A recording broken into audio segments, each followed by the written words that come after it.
You're good. Hello, we're Saja, and this is our presentation over our first water quality lab. I'm Sofia Tanetti. I'm Julia. I'm Ashley. And I'm Anya. So, as many of us know, water quality is of utmost importance. According to the CDC, some problems in water quality can result in health problems relating to the gastrointestinal tract and the reproductive system. As we recently saw with Flint, Michigan, lead contamination in the city's water led to physical and behavioral health effects, which took years to alleviate. So, in order to understand how different factors affect separate elements of water quality and how different variables of water quality are related, our group has conducted pH measurements, conductivity measurements, alkalinity and ammonia tests, and measurements of total dissolved solids within different samples of water. A quick intro into our experiment. We had, I believe, 4 experiments. The first one was measurements for pH. We calibrated a pH meter with buffer solutions, immersed the pH meter in a water sample, recorded that value that we obtained, and then dipped a pH paper to see a kind of basic overview of the pH and compared it with the chart. For the second experiment, it was a measurement of conductivity of the water sample we had, which our sample was tap water. Conductivity measurements, we calibrated the conductivity probe, placed the conductivity probe into the water sample, stabilized it, and recorded the values. The third experiment was over alkalinity. There was 2 parts to this one, but the second part relates more to ammonia. First one, we filled a sample holder with 2 milliliters of a reagent and a 0.5 milliliters of our sample. We put a stopper on the sample, shook it, waited 5 minutes, cleaned the sample, put it into our machine for reading. For ammonia, we prepared the blank with ammonia powder, salicylic acid, salicylate powder, pillow acid, shook it to dissolve, started a timer, cleaned it, and then did the same thing where we put it in the machine and got our values. The final experiment was a TDS, which is total dissolved solids, in our sample. We put we weighed a ceramic dish that we used that we put our sample in. We waited for this to evaporate, which our TA did for us, and then we weighed the dish after to determine the mass of the remaining solids.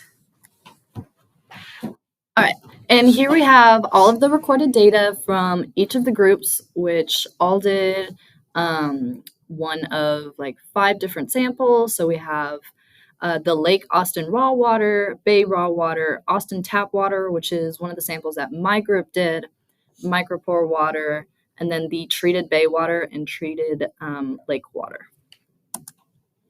So here we have our pH calibration and the pH data. You can see the inverse relationship between the pH and the millivolts. And over here with the pH data that was averaged from each of the group's samples that we all contributed, you can see that all of them kind of had around the same pH from kind of that lower 8 to kind of mid 9s. And at 25 degrees Celsius, the Nernst slope should be about negative 59.16, and the pH should be 7, while the E should be 0 millivolts. The ideal E naught should be 0.414 millivolts. Furthermore, the lower temperature of the room, which was 20.7 degrees Celsius, compared to the ideal 25 degrees Celsius, is what caused the slope to be steeper than that of the theoretical slope. Next, we did the electric conductivity. For here, the raw bay water had a much larger value than all of the other ones, as you can see, provided by both bar graphs at the bottom, where we show the electric conductivity of each of the water samples, and then the average TDS values, which we calculated. Next was the alkalinity. With this one, it was more of the raw waters that kind of matched each other up, while all of the treated and micropore waters were down to the lesser value side. With ammonia, most values reached about what was close to 0. Some of the higher ones were the tap water and the treated bay water.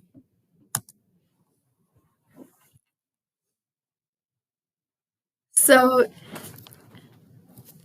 the discussions for our experiments.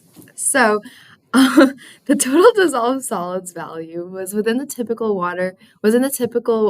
tap water range, which ranges from 0 to 7,000 ppm. The electric conductivity also appeared within range, which was from 0 to 9,000 ppm. And our sample, which was Austin tap water, was on the lowest end of both of the ranges. This makes sense because dissolved substances conduct electricity when it's dissolved in water because they dissociate into ions, which carry an electric charge. So when we have a low TDS value, then also our electric conductivity will also be low.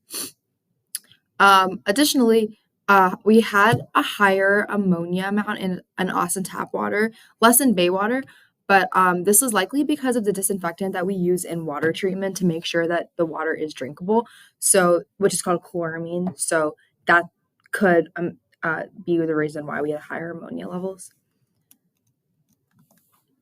And then also the average alkalinity stemmed on the lowered average range from 75 milligrams per liter as compared to raw water, which is at 225 milligrams per liter. Water alkalinity indicates the ability of water to neutralize acids without undergoing a significant change in pH. And regarding pH, Austin tap water did have the highest pH levels recorded in comparison to the other samples taken. This makes sense because groundwater sources such as wells have higher pH levels in regions with alkaline minerals in their geological formations. And Austin is actually known for its limestone geography, which is composed of calcium carbonate, which is an alkaline metal. So that makes sense that we had a higher pH level. All right, here's a little table of our data. The first one is the measured pH of our tap water sample. Using our pH probe, we collected a pH value of 9.48, a little bit above neutral, more basic. Our pH indicator paper told us a 7.5, so the probe was a little bit more accurate. The micropore water meets assumptions of pure water that can be used for dilutions and standard preparations, very basic, no alkalinity, no ammonia. The next table is comparing freshwater and seawater. The measured alkalinity value came out to an average of 233.58, and seawater was 227.58. The typical values you would see for these are between 20 and 200 for freshwater and about 116 for seawater, so neither of those values came into that range. TDS from electroconductivity, for the freshwater, there was an average value of about 400, which falls into the typical TDS value of between 50 and 1,000. And for seawater, we collected 30,000 and 16, which also falls in between the typical TDS value of between 500 and 300,000. So to talk about the water quality goals for our future project and proposed treatment trains, the acceptable TDS range would be from 50 to 150 ppm, which is considered really good. But then if you go up to 300, it's still considered fair, but ideally you would be between 50 and 150. The ideal pH range would be for between 6.5 and 8.5 because pure water is neutral at 7, so it's better to stay in that range. And the acceptable ammonia range is from 0.25 to 32.5 milligrams per liter. And it's important to be aware of how much ammonia you have in water. The picture that we have over there is our ideal drinking water, which is clear, no odor, and no acidic/sour taste. And to compare agricultural water standards and drinking water, agricultural water still has to have high standards. However, it's definitely lower standards than drinking water because we're actually consuming drinking water. So when answering the question of whether or not we can use our measured bay water for our country we'll be using in our project, no, because local Austin water regulations are not the same as the regulations in a foreign country. And within this lab, we discovered that untreated water samples from Austin have higher levels of acidity, conductivity, alkalinity, and ammonia. Some errors in our experiment. The probe that we were using were very sensitive, so any human error or shakiness could have affected our readings. And the cleanliness of the sample cells that we were using could have also affected our results. Lastly, how can we relate this to environmental engineering? Well, one of the largest jobs that environmental engineers go into is actually water system management.